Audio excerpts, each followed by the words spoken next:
Selamat datang di Praktikum Pemrograman Mobile. Ini adalah video untuk pertemuan pertama. Di video ini kita akan membahas atau mencoba bahasa pemrograman Kotlin. Kita tidak perlu menggunakan IDE untuk mencobanya, karena fokusnya kita kan nanti akan membuat aplikasi mobile ya menggunakan Kotlin. Nanti akan menggunakan Android Studio sebagai tools. Tapi karena Kotlinnya sebelumnya belum pernah diajarkan, jadi saya akan mengenalkan mungkin ya sedikit, mungkin satu pertemuan saja bahasa pemrograman Kotlin ini. Nah, bahasa pemrograman Kotlin ini adalah bahasa turunan dari bahasa Java. Java-nya itu asumsi saya Anda sudah pernah belajar Java sebelumnya di Unpas ya. Nah, ini makanya di sini ada pilihan JVM ya. Ini kita, jadi Kotlinnya itu berjalan di atas JVM gitu. Dan Android juga sebetulnya ya berjalan, Dalvik itu ya diturunkan dari Dalvik Virtual Machine, itu turunan dari Java Virtual Machine. Baik, ini adalah contoh fungsi main di Kotlin ya. Jadi ini mirip dengan metode main di Java yang akan dicari oleh compiler ketika sebuah program dijalankan. Nah, bedanya Kotlin itu tidak mewajibkan programmer untuk membuat kelas ya. Jadi fungsi seperti ini saja juga bisa berjalan gitu. Ini kalau kita jalankan ya sama dengan method main, kemudian di dalamnya ada public static void ada system.out.println gitu ya, seperti ini. Jadi ini akan menampilkan hello world seperti ini ya. Nah, maaf. Jadi kita juga bisa menambahkan argumen sama seperti di Java ya, seperti ini. Nah, jadi kalau di Java itu kan menggunakan kurung siku dan string kemudian kurung siku ya. Di Kotlin kita ada kata kunci khusus untuk array gitu. Jadi kita menggunakan tipe data array dengan tipe string, ini artinya ya. Dan mungkin perlu ya bisa diperhatikan juga, bisa diketahui juga ya, ini di Kotlin itu dibalik gitu ya. Jadi tipe datanya itu ada di sebelah kanan. Sedangkan kalau Java kan tipe data dulu baru nama variabel. Kalau ini atau nama parameter. Kalau ini nama parameter dulu atau nama variabel dulu baru tipe data. Dan tipe data di Kotlin itu tidak wajib ya, jadi tidak strongly type gitu. Jadi kita bisa tidak mendefinisikan tipe datanya, nanti dia akan ngecek dari nilai pertama gitu. Nah, ini kalau di Java kan kita kalau misalnya menggunakan Java itu kita bisa mempassing parameternya gitu. Contohnya nah di Kotlin ini juga ada metode-metode atau fungsi-fungsi yang diberikan oleh Kotlin untuk mempermudah hidup kita ya sebagai programmer. Ini contohnya kalau di Java itu nggak bisa kayak gini. Jadi kita harus pakai array.join dan lain sebagainya gitu ya. Atau sebetulnya ada menggunakan toString sih. Coba kita lihat nanti sama atau tidak itu. Nah, argumennya di sini kita bisa tambahkan misalnya hello gitu ya. Nah, hello seperti ini ya. Kalau misalnya kita pakai hello, world, apakah dianggap satu ya, ini dianggapnya dua, ternyata parameter separatornya adalah spasi ya. Nah, ini dianggap dua string gitu. Jadi kalau misalnya kita iterasi itu bisa gitu. ARGS itu array of string gitu. Oke. Nah, itu untuk method main ya. Dan println ini sama seperti di Java. Jadi selain dari string kita juga bisa mencetak atau menampilkan angka misalnya ya, atau boolean juga bisa gitu. Dan sama seperti di Java ya. Nah, cuman bedanya sebetulnya kalau di Kotlin oh ya sama juga ya, untuk karakter juga di Kotlin sama menggunakan kutip satu ya, tapi sebetulnya untuk di Kotlin itu jarang digunakan karakter itu, terutama nanti di Android ya. Oke, nah kemudian kita akan mencoba untuk membuat fungsi ya. Ini kan sebuah fungsi utama, sebetulnya ini tidak digunakan, jadi kita hapus aja. Nah, ini ya misalnya sebuah fungsi utama. Nah, kita kan terbiasa mungkin ya di mata kuliah lain untuk membuat fungsi ya dari apa namanya, dari solusi yang akan kita buat gitu. Contohnya kita mau membuat fungsi untuk pertambahan misalnya ya, sum gitu. Ada A integer, ada B integer. Nah, gini ya, fungsi itu kan mengembalikan nilai ya. Jadi untuk mengembalikan nilainya kalau di Java itu kan di depan ya. Jadi kalau di Java itu nggak ada kata kunci fun ini, nggak ada kata kunci yang menandakan itu adalah fungsi misalnya. Jadi kita tahunya itu fungsi itu kalau dia di depannya bukan void gitu. Kalau void berarti ini tidak mengembalikan nilai ya. Padahal sebenarnya dia mengembalikan nilai kosong gitu. Oke, tapi kalau di Kotlin tidak ada, ini di depannya sama semua fun. Nah, kalau misalnya kita mau menentukan tipe data kembaliannya, kita bisa tempel di belakangnya seperti ini. Nah, jadi dia tipe data returnnya adalah integer. Gitu. Jadi kita bisa lakukan seperti ini, return A plus B misalnya. Oh ya, mungkin sudah ngeh juga ya dari tadi di Kotlin itu tidak ada titik koma ya. Jadi bahkan ya malah kalau ada titik koma ya nanti kalau di IDE sih ditegur gitu, tidak perlu titik koma gitu ya. Nah ini kan belum kita panggil ya contohnya. Nah sekalian mungkin apa namanya untuk deklarasi variabel ya, deklarasi variabel. Jadi kita bisa lakukan seperti ini kan apa integer ya, kita akan coba gitu. Misalnya val a. Nah di Kotlin itu ada dua macam variabel yang sering digunakannya, ada val dan var. Nah contohnya seperti ini, misalnya val a sama dengan 1, ini titik koma. Val b sama dengan 3 misalnya ya. Val c sama dengan sum a,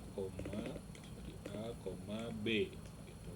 Kita kemudian print a ditambah b, ini harus pakai kutip 2 dulu. A ditambah B sama dengan C gitu ya. Coba kita run. Nah, ini jadi 1 ditambah 3 adalah 4 gitu. Nah tadi saya katakan ada val, ada var. Nah, bedanya apa? Jadi kalau val ini, kalau kita misalnya seperti ini ya, C sama dengan seperti ini lagi, kalau dijalankan itu error. Errornya adalah file cannot be reassigned. Jadi file itu tidak bisa di-assign ulang. Jadi dia tuh konstanta. Kalau di Java tuh final, sama dengan final. Nah, jadi kalau misalnya, jadi file itu dari value ya. Kalau var itu variabel.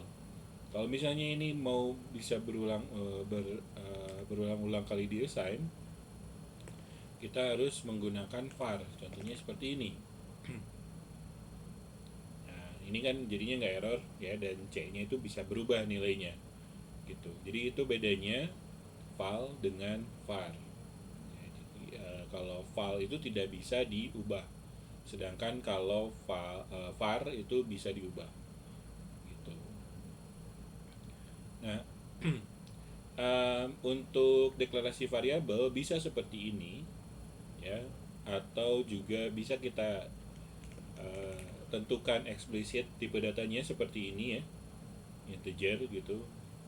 Karena mungkin kan sebetulnya kalau ini pasti ke integer sih, kalau mau long itu harus seperti ini sama dengan di Java gitu. Kalau mau f seperti ini gitu, float. Nah, kalau float nanti dia tetap karena di di sininya integer gitu ya, dia akan error gitu, karena kan yang diminta adalah integer, jadi dia error gitu. Seperti itu ya. Jadi untuk variabel ini bisa macam-macam, bisa juga seperti ini. Nah, kalau file misalnya kita tentukan file D gitu ya. Nah, ini bisa, tapi ini never use ya. Bisa juga seperti ini. Jadi kita tentukan di kemudian gitu ya. Misalnya D itu di sini gitu ya. Bisa juga. Bisa seperti ini. Oh sorry, ini seperti ini. Nah, seperti ini ya. Jadi D-nya itu ditentukan kemudian, kita deklarasikan dulu, misalnya mau dideklarasikan dulu di atas, kemudian nanti di bawah baru digunakan, bisa gitu. Tapi tetap file itu tidak bisa diulang gitu, nggak bisa di reassign gitu ya. Jadi untuk var itu bisa diubah setelahnya, sedangkan untuk file tidak bisa gitu. Oke, kemudian nah ini untuk fungsi ya, untuk apa namanya, pengurangan pembagian itu sama dengan di Java ya, dan sebagainya itu mirip lah ya, cuma ininya aja. Nah, kemudian ini stringnya stringnya itu bisa lebih elegan mungkin ya dibandingkan dengan yang kita lakukan ini. Jadi menggunakan $C gitu.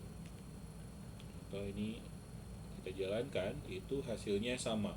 Jadi kalau misalnya di depannya ada dolar, kemudian kita jalankan, nah itu hasilnya akan ya sama. Ini lebih apa ya, lebih elegan, nggak banyak plus plus gitu ya. Jadi lebih lebih elegan tuh maksudnya lebih mudah untuk membacanya gitu. Ini kan ya ya mungkin hanya beda beberapa detik atau sepersekian detik karena otak kita sangat cepat, tapi ya ini jauh lebih mudah. Kalau terutama kalau coding kita sudah banyak gitu ya, ini akan jauh lebih mudah untuk dibaca gitu, untuk keterbacaan. Kotlin itu memang untuk memudahkan programmer ya, tapi mungkin uh, nanti bisa diperhatikan kompilasinya itu agak lama, lebih lama dibandingkan dengan Java, karena kayak dia menerjemahkan dulu gitu. Oke, kemudian selanjutnya kita coba membuat kelas ya. Coba kita hapus di sini ya, kita buat kelas. Ini dia langsung bikin nih kelas rectangle kan seperti ini ya biasanya ya. Rectangle ini segi 4 ya, kotak itu. Jadi kita mau membuat di sini fungsi untuk menghitung luas, calculate area misalnya ya. Tadi kalau rectangle kan ada height, ada weight ya, ada length gitu ya. Bukan kotak ini persegi panjang ya, rectangle itu. Kalau kotak square gitu. Ada height itu kita buat double aja deh, biar koma-koma. Dan ada length, width atau width gitu ya, lebar gitu, panjang dan lebar. Return height dikali width. Oke. Nah, kemudian kita buat di sini mainnya. Coba kita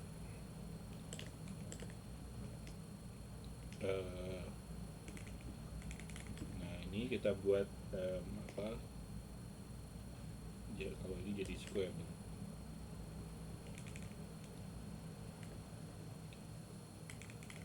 Coba kita buat coba di ini. Oh, harus double itu berarti, oh sorry, ini nggak ada ya, double ini seperti ini. Oh ya, rectangle-nya seperti harus di ini dulu ya. Aduh, mohon maaf. harus diinstansiasikan dulu. Nah, seperti ini instansiasi. Jadi nggak ada kata kunci new ya, nggak ada kata kunci new. Kemudian ya sama ini tuh konstruktor juga gitu, ininya file tetap. Kita jalankan, oke. Nah, sudah jalan ya. Jadi ini adalah instansiasi objek di Kotlin ya. Jadi tanpa, tetap pakai sama dengan tapi tanpa kata kunci new. Mungkin yang bikin Kotlin ngerasa ya nggak usah lah gitu ya, terlalu boros coding gitu. Jadi langsung aja rectangle dan seperti ini gitu. Nah kemudian kan sebetulnya rectangle height dan width-nya ini adalah atribut ya, karena kan nanti kalau misalnya kita mau menghitung keliling itu pakai height dan width juga gitu. Nah makanya kita bisa membuat ini jadi atribut. Nah ini agak beda dengan Java. Ini memang lebih singkat ya. Jadi kalau di Java itu kan kita harus mendefinisikan dulu atributnya ya. Di sini tuh ada atribut, kemudian nanti kita definisikan setter getter atau kita definisikan menggunakan atau kita buat konstruktor berparameter gitu ya. Nah kalau di Kotlin tinggal gini aja, file double file with double. Nah ini tuh otomatis dia akan menjadi konstruktor berparameter, kemudian jadi atribut kelas gitu. Jadi ini bisa kita hapus. Nah tinggal ya udah seperti ini, atau bisa pakai this juga gitu ya. Nah ini kita pindahkan ke sini gitu. Coba kita run, hasilnya sama ya. Nah sehingga kalau kita mau nyari keliling misalnya ya, perimeter, nah kita nyari keliling, keliling itu adalah tinggi ditambah lebar dikali 2 gitu. Wow, kelas ke klik ya. Jadi di sini file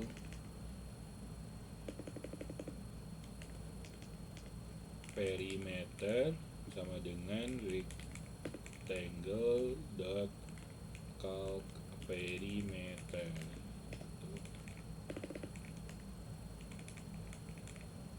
Oke, kita jalankan. Nah, ini pakai print sih ya, coba pakai print line ya.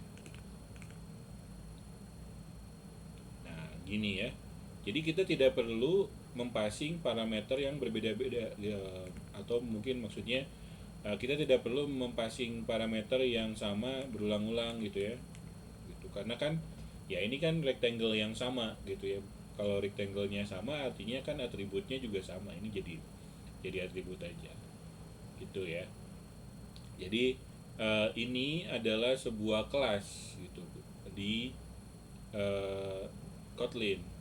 Nah kan sebelumnya di PBO kita sudah belajar ada yang namanya inheritance gitu ya.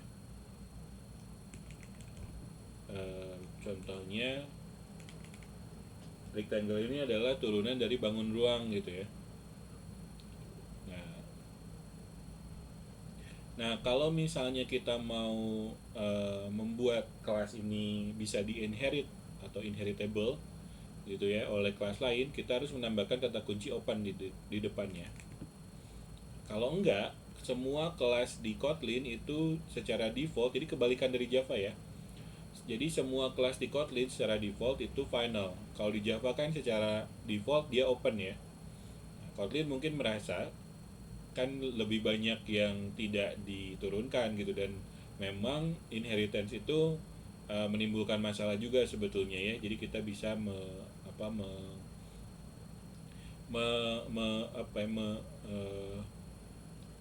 mencari celah gitu ya, dengan mengubah perilaku si kelas gitu dengan kelas turunan.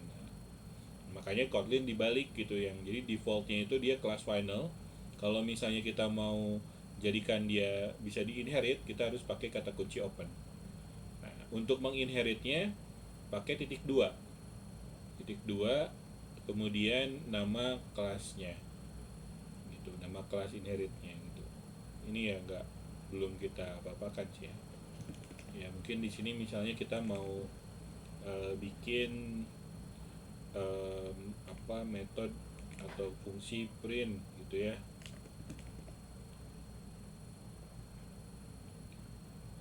Tapi apa, nggak ada, belum ada ini ya, apa namanya, em, yang yang sama gitu ya, common fiturnya, ya ya tapi ini bisa dipanggil nanti di sini ya, super, atau langsung aja print gitu. Oke, kemudian em, selanjutnya untuk pengkondisian mungkin ya. Pengkondisian ini kita hapus dulu ya. Kita hapus lagi, dia langsung otomatis bikinin kode default kayaknya ya. Jadi misal kita mau mengetahui mana yang lebih ini ya, lebih tinggi.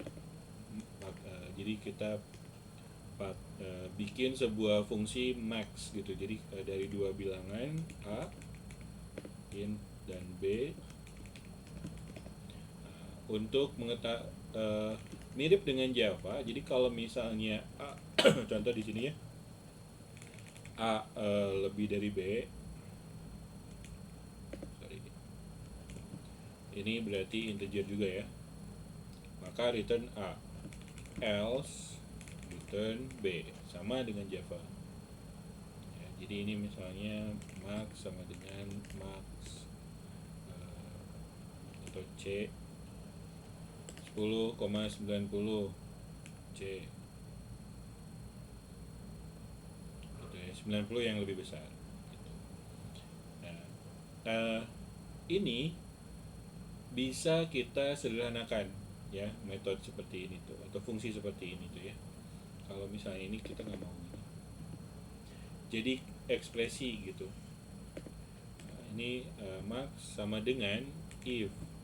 Jadi tapi kalau lakukan ini kalau memang if-nya itu sederhana ya, artinya sederhana tuh ya bisa kita jadikan sebaris gitu. Contohnya ini a lebih dari b, a else b. Ini sama nih. Gini ya, ini sebenarnya tadi di bagian fungsi ya, fungsi itu bisa langsung di apa ya, kita bikin satu fungsi yang sebaris gini, inline gitu. Jadi dia langsung di apa, di assign dari sebuah ekspresi ya, seperti ini. Nah, kemudian kalau di Java itu kan ada ternary if ya. Jadi misalnya ternary if itu file d sama dengan 10 lebih dari 90 tanda tanya 10 gitu ya, kemudian titik 2 90 gitu kan, itu ternary if. Nah kalau di Kotlin nggak ada, tapi di Kotlin itu seperti ini juga. Misalnya kita buat a nya sama dengan 10, file b nya sama dengan 90. Nah jadi Kotlin itu ekspresinya itu bisa di apa, di tempatkan di untuk assignment variable juga seperti ini ya. Nah, jadi ini contohnya, ini d juga akan sama 90. Jadi nggak ada ternary if, karena ternary if itu sulit untuk dibaca ternyata ya. Walaupun menurut kita apa namanya, lebih ringkas, tapi sulit untuk dibaca. Maksudnya sulit untuk memahami apa maksud dari ini ya, lebih relatif lebih sulit gitu ya untuk memahami maksud dari codingnya. Jadi coding itu harus bisa dipahami gitu ya, selain bisa dibaca gitu. Gitu.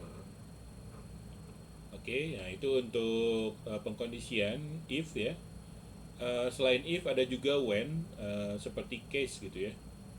Nah, jadi contohnya kita kembalikan lagi ini ke yang lebih kompleks, karena kan apa, ya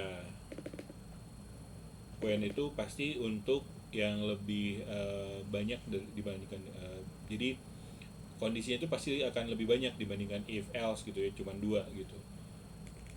Jadi contohnya seperti ini, when a gitu. Nah, jadi ketika a misalnya ini bisa string, bisa ini ya, bisa integer gitu, sama seperti Java. Nah, ini menggunakan panah seperti ini ya.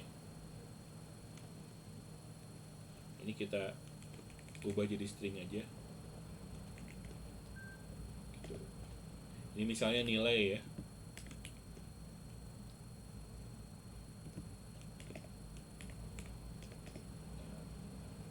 Nah, cuman yang membedakan kalau di ini tuh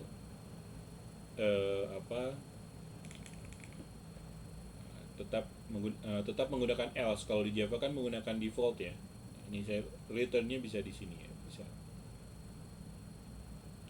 Oh sorry, else-nya juga harus pakai ini apa? Panah. Nah, C. Karena A-nya 10. Ini jadi when itu seperti case, switch case gitu. Ya, itu untuk pengulangan ya. Untuk pengulangan selanjutnya saya akan ya kita ini saya penasaran beneran ya, ya karena ininya mungkin ya. Jadi selanjutnya saya akan menunjukkan bagaimana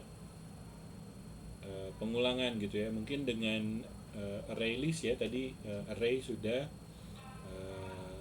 sebenarnya tadi array juga bisa dilakukan pengulangan. Nah, kalau array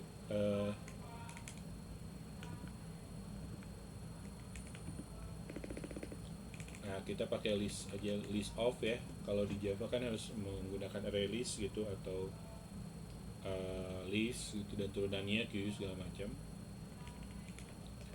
Misalnya apple, banana, orange. Untuk for ya sama, mirip lah. Kan kalau di Java menggunakan titik 2 ya, tapi urutannya sama ya, di depan itu variabelnya, kemudian di belakang apa namanya, array list-nya. Nah, kalau Java kan gini ya. Nah, kalau di Kotlin itu menggunakan kata kunci in gitu. Nah, jadi seperti ini kan. Nah, bisa kita telusuri ya, apple, banana, orange. Nah, di Kotlin itu kita bisa juga kalau misalnya kita mau mengetahui indeksnya gitu ya, menggunakan items.indices gitu. Jadi ini kalau ini mungkin ya nanti yang akan ditelusuri, yang akan jadi variabel adalah items dengan jadi indeks ya, indeksnya, sorry. Kalau ini indeksnya. Jadi kalau kita mau, kalau di Java tuh keys kalau nggak salah ya, item at index is. Nah, ini kalau misalnya ada titik seperti ini ya, atau ada kan kurung kan nanti kita akan menampilkan items.index ini ya. Nah, ini tuh nggak bisa. Jadi kalau dia ada kurung siku atau ada titik gitu ya, jadi tidak full string nama variabelnya itu ya, biasanya untuk array atau untuk objek kita harus menggunakan kurung kurawal gitu, jadi nggak bisa langsung. Nah, ini seperti ini ya. Jadi sama juga. Jadi array list kalau di Java itu kan seperti ini ya, items get 0 gitu ya, atau items get index. Nah, kalau di Kotlin disederhanakan, jadi disamakan dengan Java seperti dengan array seperti ini. Jadi disederhanakan gitu ya. Kotlin banyak menyederhanakan bahasa-bahasa Java. Nah, ini untuk for ya. Kemudian untuk selanjutnya while. Jadi di Kotlin juga ada while. Kalau while itu kalau di Java juga kan, sorry ini berarti kita harus tentukan indeksnya. While index kurang dari items dot size,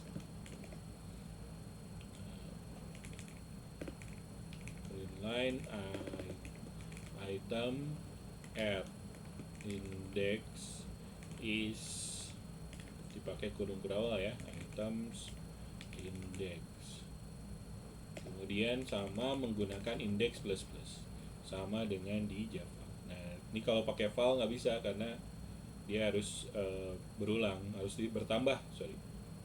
Ini sama hasilnya ya. Jadi kalau while sama seperti di Java, dicek dulu, kalau misalnya true dia akan masuk gitu, kalau false enggak gitu. Nah, oke, kemudian ada yang namanya juga di Kotlin tuh range gitu. Jadi contohnya tadi di for gitu ya, misalnya kita mau mengulang dari 0 sampai dengan 100. Nah, jadinya seperti ini. Sorry. Var x sama dengan 0 ya. For x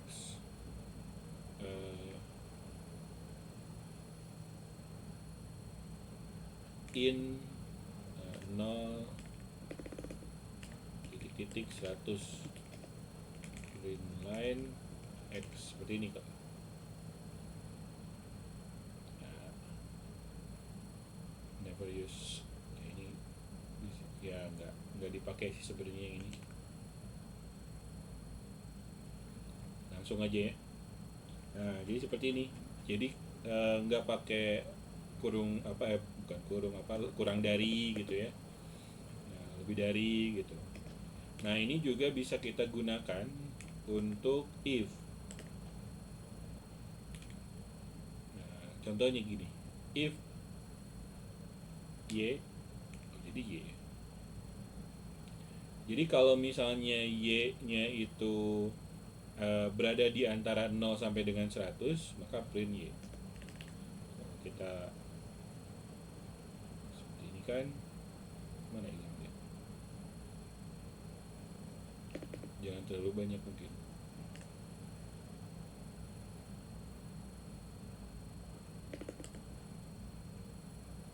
Oh, karena kan memang nggak ada ya. Kita kalau pakai else ada. False. Ya. Gini ya. Nah, tadi juga kan kita membuat when itu untuk nilai ya, tapi ceritanya untuk nilai sebetulnya tadi. Tapi karena saya belum nyampe ke range ini, jadi tadi sebenarnya kurang. Nah, ini juga bisa. Jadi misalnya when y kalau di kita itu kan 80 sampai dengan 100, maka dia A gitu ya. Well, nilai misalnya ya,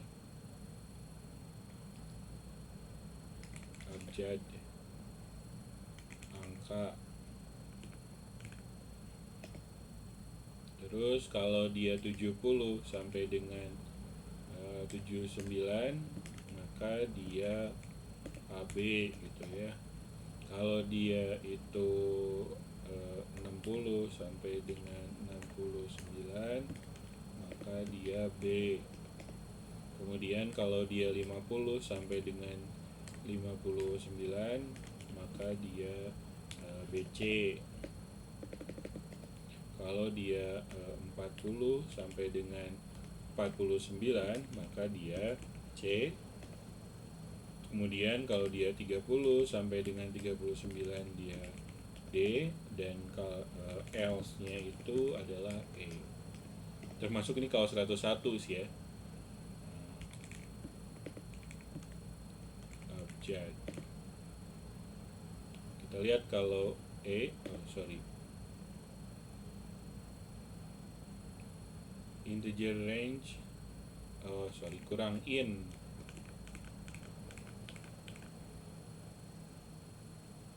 Nah gini ya, nah, kalau misalnya 70 AB gitu. Oke, ya ini range kita bisa gunakan di for, kita bisa gunakan di when, di if gitu ya. Ini cukup berguna juga gitu. Sehingga kita ini tuh menghemat kode yang tadinya angka kurang dari 100 n angka lebih dari sama dengan 80 gitu ya. Kurang dari sama dengan. Ini kan tadinya segini, jadi segini gitu. Itu dihemat gitu ya sama Kotlin gitu. Nah, kemudian tadi collection udah gitu. Kemudian oh ya,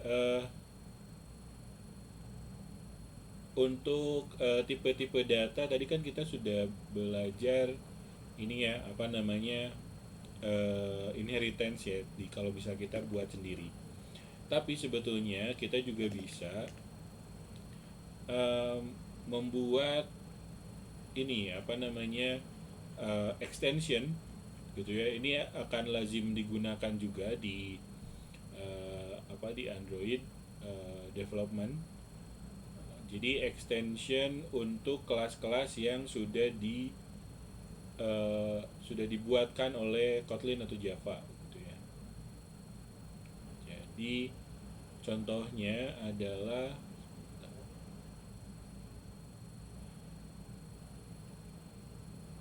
contohnya integer gitu.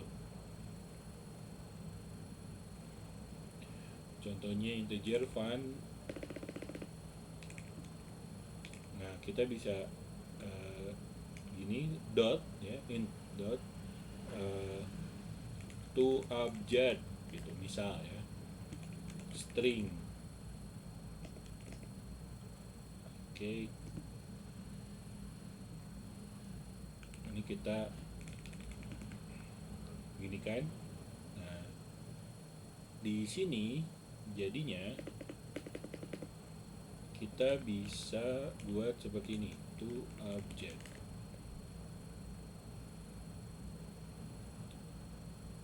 Answer.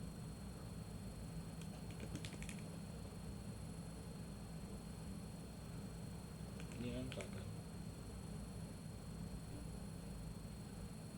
Answer reference angka. Oh sorry, di sini ternyata this ya, jadi this. Nah, sama ya jadinya. This itu merujuk ke angkanya gitu ya, ke variabelnya. Jadi kalaupun ini jadi x gitu, ya tetap dia this. Nah, ini juga fitur yang cukup berguna di Kotlin. Jadi kita mungkin ya sama tujuannya seperti tadi. Jadi ini untuk menghemat menghemat kode ya. Sama seperti tadi, mungkin kita perlu fungsi untuk memformat tanggal gitu ya, untuk mengubah atau mengkonversi satu variabel ke variabel yang lain gitu ya, untuk ngecek yang null gitu. Nah, ngomong-ngomong soal ngecek null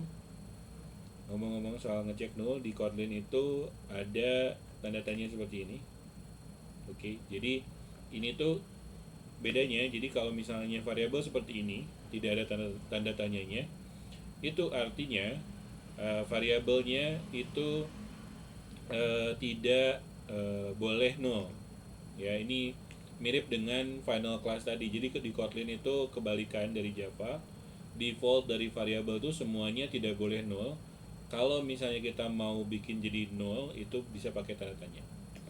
Nah, contohnya saya akan contohkan lagi. Kita akan membuat sebuah kelas data ya. Jadi kelas data itu adalah kelas kalau di Java tuh POJO, plain old Java object. Jadi kelas itu dia digunakan hanya untuk menampung data. Sudah gitu. Jadi misalnya kita punya kelas mahasiswa ya. Data kelas mahasiswa. Kemudian di sini ada atributnya, kita langsung. Jadi kalau bedanya kalau kelas data itu nggak perlu ada implementasi ini ya, fungsi gitu. Jadi kita tinggal bikin seperti ini, misalnya nrp string file nama string, kemudian file IPK misalnya double tanda tanya. Nah, IPK-nya itu null, nullable gitu ya, bisa dinulkan. Jadi contohnya kalau misalnya kita buat di sini mahasiswa, nah ini kalau kelas data harus langsung kita ini kan ya, apa namanya, kita isi gitu. NRP-nya misalnya 01 deh, namanya Budi, IPK-nya bisa 0 seperti ini gitu. mhs.nrp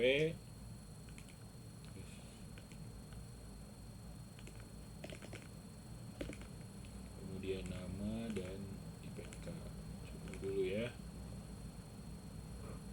Oke, nah seperti ini. Nah, kalau misalnya kita mau ngecek dulu, bukan ngecek sebetulnya, kita mau menampilkan IPK hanya ketika IPK-nya itu ada nilainya. Bisa seperti ini, mhs.ipk tanda tanya .let, kemudian, nah di sini itu kita pakai it itu adalah semacam disnya di sini gitu ya. Itu nilai yang sudah diketahui, yang sudah dicek memang tidak nol gitu. Kalau kita jalankan tidak ada ya, tapi kalau kita isi misalnya 3,5, nah ini baru ada gitu. Ini ya, nah ini lebih aman ya. Di Kotlin itu jadi penanganan nolnya itu lebih aman gitu. Jadi variabel tuh secara defaultnya dia tidak null, not null, tapi kita bisa definisikan seperti ini. Nah, di sini juga kita bisa buat default seperti ini ya, defaultnya null. Jadi kita bisa seperti ini, tidak kita lemparkan gitu. Jadi kalau misalnya seperti ini tidak kita lemparkan. Nah, kemudian parameter ini tadi sepertinya ada yang terlewat juga, karena parameter itu bisa dilemparkan secara acak. Maksudnya ini kan urutannya adalah NLP dulu baru nama gitu ya, kemudian IPK. Nah, kalau misalnya kita mau nama dulu baru NRP, itu juga bisa seperti ini ya. Nah, kita harus pakai label, tapi ini namanya label seperti ini. Nah, ini sama ya, NRP-nya 001 namanya Budi gitu. Kalau di sini misalnya namanya juga bisa 0, kita NLP-nya 0 gitu ya, kita nggak bisa seperti ini akan error. No, dia jadi akan dianggap sebagai parameter pertama yaitu NRP. Tapi kalau misalnya kita mau, ini tuh maksudnya buat nama, karena NRP-nya kan bisa 0 gitu. Nah, kita harus beri label. Tuh. Tapi di sini NRP-nya nggak, harusnya di ini ya, dikasih default dulu baru nggak error. Nah, ini gitu. Itu ya untuk Kotlin, mudah-mudahan bisa dipahami. Kita akan bertemu di pertemuan berikutnya mengenai Android Studio. Terima kasih.